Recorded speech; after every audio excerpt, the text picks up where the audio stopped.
Are you intrigued by philosophical science fiction or a mystery centered around the love of books? Two upcoming events might pique your interest.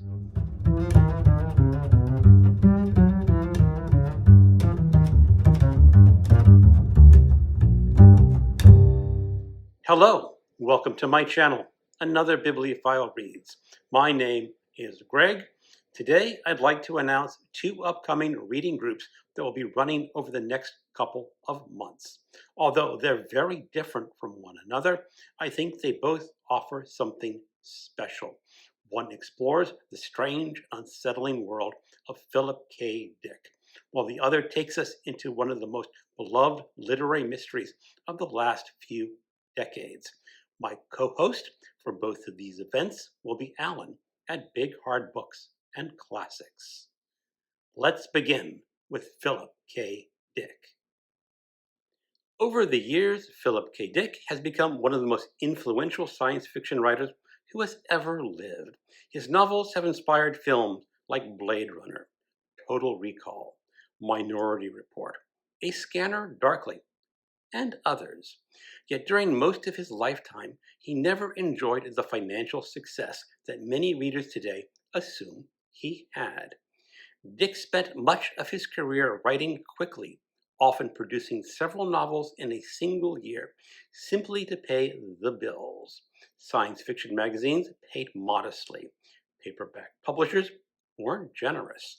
And despite his remarkable imagination, he consistently struggled financially. He wanted recognition as a serious literary writer, but for many years he remained largely confined to the science fiction market. His personal life was equally turbulent. He was married 5 times, struggled with amphetamine use for much of his writing career, and experienced periods of profound psychological distress.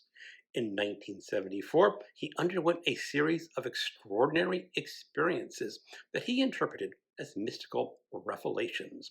Whether these experiences should be understood as religious visions, psychological episodes that affect years of drug use, or something else has been debated ever since.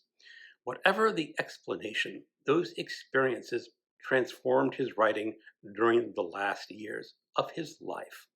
Rather than writing straightforward science fiction adventures, he became fascinated with the questions about reality, identity, consciousness, and religion, and whether the universe itself might not be what it appears. Those questions eventually led to one of his most unusual novels, VALIS. In September, we will be reading VALIS. I have my exquisite Library of America edition and the other LOA volumes in the boxed set. VALIS is unlike almost anything else in science fiction.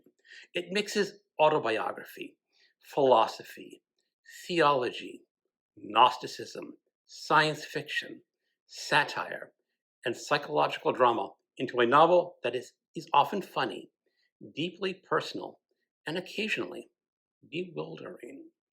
The novel's main character, Horse Lover Fat, which literally translates Philip K. Dick's own name into Greek and German, is clearly modeled on the author himself. Through Fat, Dick wrestles with his own experiences, his religious visions, and his lifelong obsession with discovering what is actually real. This isn't a novel that provides easy answers. Instead, it's a novel that invites discussion. Every reader comes away with a different interpretation, making it ideal for a group read. Whether you approach it as speculative fiction, autobiography, philosophy, religious exploration, or even unreliable narration, VALIS offers plenty to discuss. I must also confess that I think VALIS might be my favorite PKD novel because it explores so much and so deeply what makes PKD the unique author that he is. Then in October, we'll continue with Radio Free Albemuth. This is where things become especially Interesting. Although Radio Free Albemuth was actually written before VALIS, it wasn't published until after Dick's death. In many ways, it represents an earlier attempt to work through the same ideas that eventually became VALIS. The same visions are present. Many of the same philosophical concerns appear.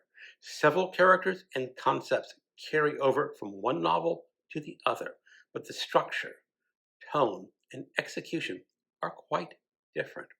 Rather than reading it simply as another Philip K. Dick novel, I'd like us to read it almost as a window into the creative process itself.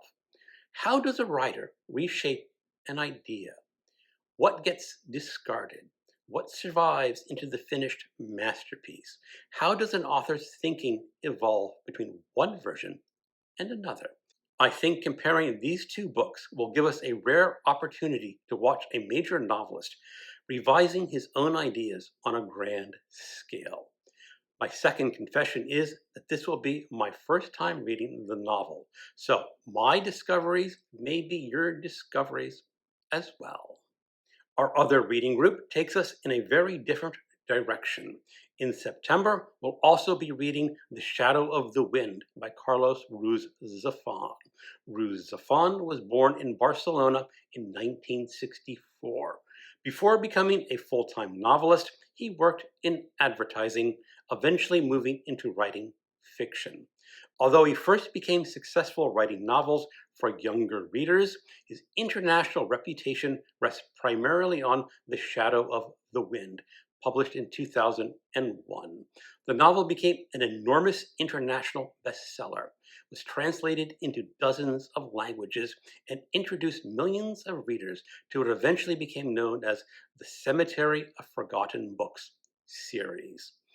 At its heart, The Shadow of the Wind begins with a wonderfully simple premise. A young boy named Daniel is taken by his father to a mysterious place called the Cemetery of Forgotten Books, where he discovers a forgotten novel by an obscure writer named Julian Perrault. Fascinated by the book, Daniel begins searching for the author's other works, only to discover that someone has been systematically destroying every remaining copy. From that point, what begins as a literary mystery grows into something much larger. The novel blends mystery, historical fiction, romance, gothic atmosphere, political history, family secrets, and above all, a love of books themselves. Because Daniel begins the story as a young boy, you'll occasionally hear people describe The Shadow of the Wind as young adult fiction. I don't really think that's an accurate description. Yes, Daniel is young when the story begins, but the novel matures along with Daniel. Its themes include political repression under Franco's Spain, loss, obsession, revenge, memory, betrayal, love, and the lasting consequences of violence. This very much is a novel written for adults, readers. It simply happens to follow one character from childhood into adulthood. If you've never read Ruiz Zafon before, it's one of those books that appeals to both readers who enjoy literary fiction and to readers who simply want a wonderfully told story. The reading group, for now, is only for The Shadow of the Wind, but my friend Lee gifted me the rest of the Cemetery of Lost Books series. They're on my shelves. So if this reading group goes well, it could expand into more novels by Ruiz Zafon. I hope you'll consider joining one or even both of these reading groups. If you're looking for philosophical science fiction that will generate endless discussion, Philip K. Dick has you covered. If you'd rather lose yourself in a beautifully written literary mystery filled with unforgettable characters and an unforgettable setting, then The Shadow of the Wind may be exactly what you're looking for. For now, I'm keeping the reading schedules as simple as possible. The first 2 weeks of September, we'll be reading VALIS. Then the second 2 weeks, The Shadow of the Wind. Or maybe there should be some overlap between VALIS, since The Shadow of the Wind is nearly 500 pages in the paperback edition. Then the first 2 weeks of October, we will read Radio Free Albemuth. Discussions will be held on Voxer. Send me a message and I will add you to the reading groups. My Voxer account is GEEMONT235. I'm open to the idea of moving the discussions to the Discord. Thank you for watching, and as always, keep on reading.